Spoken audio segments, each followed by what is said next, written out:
السلام عليكم ورحمة الله وبركاته. تفسير درس 22. بسم الله والحمد لله والصلاة والسلام على سيدنا رسول الله وعلى آله وأصحابه أجمعين. أما بعد. اللهم علمنا ما ينفعنا وانفعنا بما علمتنا وزدنا علما نافعا. اللهم اغفر لنا ولوالدينا ولأزواجنا ولذرياتنا ولأساتذتنا ولتلاميذنا ولسائر أئمة الدين. പ്രിയപ്പെട്ട കൂട്ടുകാരെ, ഇന്ന് നാം ചർച്ച ചെയ്യുന്നത് അൽ കാഫിറൂന എന്ന പേരിൽ അറിയപ്പെടുന്ന സൂറത്താണ്. أعوذ بالله من الشيطان الرجيم. بسم الله الرحمن الرحيم. قل يا أيها الكافرون لا أعبد ما تعبدون ولا أنتم عابدون ما أعبد ولا أنا عابد ما عبدتم ولا أنتم عابدون ما أعبد لكم دينكم ولي دين. صدق الله مولانا العظيم. سورة الكافرون ഹിജറക്ക് മുമ്പ് അവതരിച്ചിട്ടുള്ള സൂറത്തുകളിൽപ്പെട്ടതാണ്. സൂറത്തുൽ മുനാബദ, അതുപോലെ തന്നെ സൂറത്തുൽ മുഖശ്ഖശ എന്നിങ്ങനെയും ഈ സൂറക്ക് പേര് പറയപ്പെട്ടിട്ടുണ്ട്. ഈ അധ്യായം ഇറങ്ങാനുണ്ടായ പശ്ചാത്തലം, തിരുനബി സല്ലല്ലാഹു അലൈഹി വസല്ലമ തങ്ങളോട് ബഹുദൈവ വിശ്വാസികളിൽപ്പെട്ട ചില ആളുകൾ വന്നുകൊണ്ട് പറഞ്ഞു, മുഹമ്മദേ, ഇനി നമ്മൾ തർക്കിക്കേണ്ട ആവശ്യമില്ല, നമുക്ക് ഒരു സമവായത്തിലെത്താം. നീ ആരാധിക്കുന്ന അള്ളാഹുവിനെ ഒരു വർഷം നീയും ഞങ്ങളും കൂടെ ആരാധിക്കുക. ആ സമയത്ത് നിൻ്റെ മതത്തിൻ്റെ ആശയങ്ങളൊക്കെ ഉൾക്കൊണ്ടുകൊണ്ട് ജീവിക്കാൻ ഞങ്ങൾ തയ്യാറാണ്. പിന്നീട് ഒരു വർഷം ഞങ്ങൾ ആരാധിക്കുന്ന ആരാധ്യരെ നീയും ഞങ്ങളും കൂടെ ആരാധിക്കുക. ആ സമയത്ത് ഞങ്ങളുടെ മതത്തിൻ്റെ ആശയങ്ങൾ മുഴുവനും ഉൾക്കൊണ്ടുകൊണ്ട് നമ്മളെല്ലാവരും ഒറ്റക്കെട്ടായി ജീവിക്കുക. അങ്ങനെയാകുമ്പോൾ നീ പറയുന്നതാണ് ശരിയെങ്കിൽ അതിൻ്റെ പുണ്യം ഞങ്ങൾക്ക് ലഭ്യമാകും, ഞങ്ങൾ പറയുന്നതാണ് ശരിയെങ്കിൽ അതിൻ്റെ പുണ്യം നിനക്കും ലഭ്യമാകുമല്ലോ.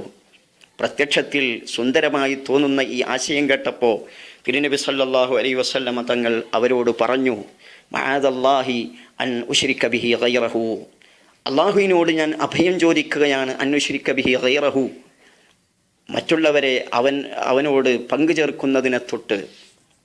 ഇങ്ങനെ പറഞ്ഞുകൊണ്ട് ഒഴിഞ്ഞു മാറിയപ്പോൾ വീണ്ടും അവർ വന്നുകൊണ്ട് ഇതേ ആശയം ഉന്നയിക്കുകയാണ്. അപ്പോഴും മഅദല്ലാ എന്ന് പറഞ്ഞുകൊണ്ട് തിരുനബി സല്ലല്ലാഹു അലൈഹി വസല്ലം ഒഴിഞ്ഞു മാറി. അങ്ങനെ ആവർത്തിച്ചുകൊണ്ട് അവർ ഈ ആശയം ഉന്നയിച്ചപ്പോൾ അല്ലാഹു തആല തിരുനബി സല്ലല്ലാഹു അലൈഹി വസല്ലം തങ്ങളോട് പറയാൻ വേണ്ടി ഇറക്കിക്കൊടുത്തിട്ടുള്ള ഒരു സൂറത്താണ് സൂറത്തുൽ കാഫിറൂന. ഖുൽ നബി, അവിടുന്ന് പറയുക, യാ അയ്യുഹൽ കാഫിറൂൻ, അവിശ്വാസികളെ, ലാ അഅ്ബുദു മാ തഅ്ബുദൂൻ, നിങ്ങളുടെ ആരാധ്യരെ നിലവിൽ ഞാൻ ആരാധിക്കുന്നില്ല. വലാ അൻതും ആബിദൂന മാ അഅ്ബുദു, ഞാൻ ആരാധിക്കുന്ന അള്ളാഹുവിനെ നിങ്ങളും നിലവിൽ ആരാധിക്കുന്നവരല്ല. വലാ അന ആബിദും മാ അബദ്തും, നിങ്ങൾ ആരാധിക്കുന്ന ആരാധ്യരെ പിന്നീട് ഞാൻ ആരാധിക്കുന്നവനുമല്ല. വലാ അൻതും ആബിദൂന മാ അഅ്ബുദ്, ഞാൻ ആരാധിക്കുന്ന അള്ളാഹുവിനെ പിന്നീട് നിങ്ങളും ആരാധിക്കുന്നവരല്ല. ലക്കും ദീനുക്കും വലിയ ദീൻ, നിങ്ങൾക്ക് നിങ്ങളുടെ മതം, എനിക്ക് എൻ്റെ മതം. തിരുനബി സല്ലല്ലാഹു അലൈഹി വസല്ലമ തങ്ങൾ വളരെ വ്യക്തമായ ഒരു നിലപാടാണ് ഇവിടെ സ്വീകരിച്ചിട്ടുള്ളത്. രണ്ട് മതം തമ്മിൽ പൂർണ്ണമായി ഒരു നിലക്കും യോജിക്കുന്ന പ്രശ്നമുണ്ടാവുകയില്ല. അത് സത്യവും അസത്യവും തമ്മിലുള്ള യോജിക്കലാണ്. അത് ഒരിക്കലും തന്നെ ഉണ്ടാവാൻ പോകുന്നില്ല.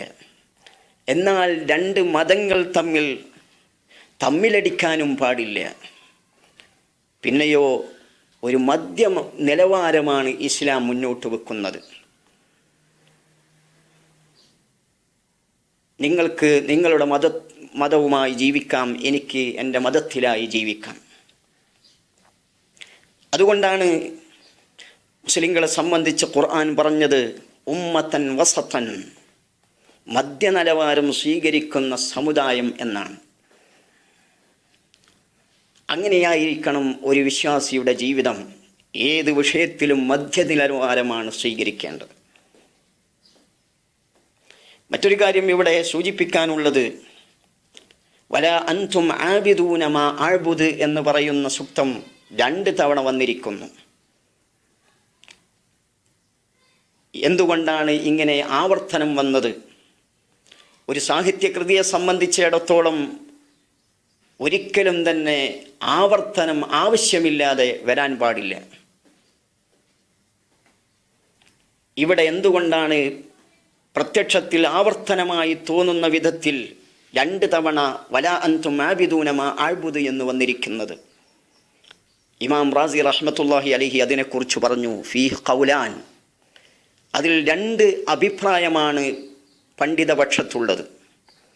ഒന്നാമത്തെ അഭിപ്രായം അന്നഹു ലാ തക്റാറ ഫീഹാ, അതിൽ ആവർത്തനമില്ല. പ്രത്യക്ഷത്തിൽ നമുക്ക് ആവർത്തനമായി തോന്നുന്നുണ്ടെങ്കിലും വ്യാഖ്യാനത്തിലേക്ക് നോക്കുമ്പോൾ യഥാർത്ഥത്തിൽ അവിടെ ആവർത്തനം ഇല്ല. കാരണം ഒന്നാമതായി പറഞ്ഞിട്ടുള്ള വലാ അൻതും ആബിദൂന മാ അഅ്ബുദ് എന്ന് പറഞ്ഞതിൻ്റെ ഉദ്ദേശ്യം പ്രസൻറ്റിൽ ഞാൻ ആരാധിക്കുന്ന അള്ളാഹുവിനെ നിങ്ങൾ ആരാധിക്കുന്നവരല്ല.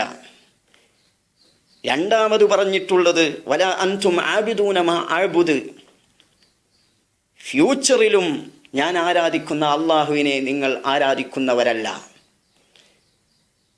അപ്പോൾ അവിടെ വ്യാഖ്യാനത്തിൽ വ്യത്യാസം വരുന്നുണ്ട്. അതുകൊണ്ട് തന്നെ യഥാർത്ഥത്തിൽ ആവർത്തനം ഇല്ലാത്തതുപോലെയാണ്. രണ്ടാമത്തെ അഭിപ്രായം അന്നഫിഹ തക്റാറൻ, അതിൽ ആവർത്തനമുണ്ട്. അങ്ങനെ ആവർത്തനമുണ്ട് എന്ന് പറയുമ്പോൾ അത് ആവശ്യത്തിനുള്ള ആവർത്തനമാണ്. എത്ര വലിയ സാഹിത്യകൃതിയാണെങ്കിലും ആവശ്യത്തിന് ആവർത്തനം ഉണ്ടായിരിക്കും. ഇവിടെ എന്താണ് ആവശ്യം? തിരുനബി സല്ലല്ലാഹു അലൈഹി വസല്ലമ തങ്ങളോട് ബഹുദൈവ വിശ്വാസികൾ ആവർത്തിച്ചുകൊണ്ട് ആവശ്യപ്പെടുകയാണ്, നമുക്ക് സമവായത്തിലെത്താം. പക്ഷേ നബി സല്ലല്ലാഹു അലൈഹി വസല്ലം വഹി വന്നിട്ട് അതിന് മറുപടി പറയാം എന്ന നിലക്ക് മആദല്ലാ എന്ന് പറഞ്ഞുകൊണ്ട് ഒഴിഞ്ഞു മാറുന്നു. എത്രയോ തവണ ആവർത്തിച്ച് പറഞ്ഞിട്ടും ഒഴിഞ്ഞു മാറുന്നത് കണ്ടപ്പോൾ ചില ആളുകൾക്കൊക്കെ തോന്നിപ്പോയി, മുഹമ്മദ് ഞങ്ങളുടെ മതത്തിലേക്ക് അടുത്തു വന്നിട്ടുണ്ടോ, ഞങ്ങൾ പറയുന്ന ആശയത്തോട് മുഹമ്മദ് പൂർണ്ണമായി യോജിക്കാൻ സമ്മതിക്കുന്നുണ്ടോ എന്ന് തോന്നിപ്പോയി. അതുകൊണ്ട് തന്നെ അവിടെ തറപ്പിച്ചും ഉറപ്പിച്ചും പറയൽ അത്യാവശ്യമാണ്. അതിനു വേണ്ടിയാണ് രണ്ടാമതും വലാ അൻതും ആബിദൂന മാ അഅ്ബുദ് എന്ന് പറഞ്ഞിരിക്കുന്നത് എന്നാണ് മറ്റൊരു പക്ഷം. ഇമാം റാസി റഹ്മത്തുള്ളാഹി അലൈഹി വിശദീകരിക്കുന്നു. മറ്റൊരു കാര്യം സൂചിപ്പിക്കാനുള്ളത്, ചില ആളുകൾ ബഹുദൈവ വിശ്വാസികളെയും സുന്നികളെയും ഒരേ ചരടിൽ കെട്ടാൻ വേണ്ടി ചില ദുർവ്യാഖ്യാനങ്ങൾ നടത്താറുണ്ട്. അതെന്താണ്?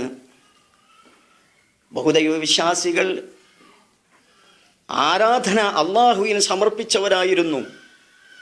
ആരാധനയിൽപ്പെടുന്ന പ്രാർത്ഥനയും നേർച്ചയും തവാഫും ഹജ്ജും ഇങ്ങനെ തുടങ്ങി ധാരാളം ആരാധനകൾ അള്ളാഹുവിന് സമർപ്പിച്ചവരായിരുന്നു. ഇന്ന് സുന്നികൾ ആരാധനകൾ അള്ളാഹുവിന് സമർപ്പിക്കും പോലെ എന്ന് പറഞ്ഞുകൊണ്ട് താരതമ്യം ചെയ്യാറുണ്ട്. യഥാർത്ഥത്തിൽ ബഹുദൈവ വിശ്വാസികൾ അള്ളാഹുവിന് ആരാധനയിൽപ്പെട്ട ഒന്നും തന്നെ സമർപ്പിച്ചിട്ടില്ല എന്ന് വളരെ വ്യക്തമാക്കുന്ന സൂറത്താണ് ഈ സൂറത്ത്. അതുകൊണ്ട് തന്നെ അത്തരം ദുർവ്യാഖ്യാനങ്ങൾ പരിശുദ്ധ ഖുർആനുമായി ഒരു നിലക്കും യോജിക്കുന്നില്ല എന്ന് വളരെ വ്യക്തമായി നമുക്ക് ഇവിടെ നിന്ന് മനസ്സിലാക്കാം. അല്ലാഹു തആല സത്യം സത്യമായി മനസ്സിലാക്കാൻ നമുക്ക് തൗഫീഖ് നൽകുമാറാവട്ടെ. വആഖിറു ദഅവാന അനിൽ ഹംദുലില്ലാഹി റബ്ബിൽ ആലമീൻ. അസ്സലാമു അലൈക്കും വറഹ്മത്തുള്ളാഹി വബറകാതുഹു.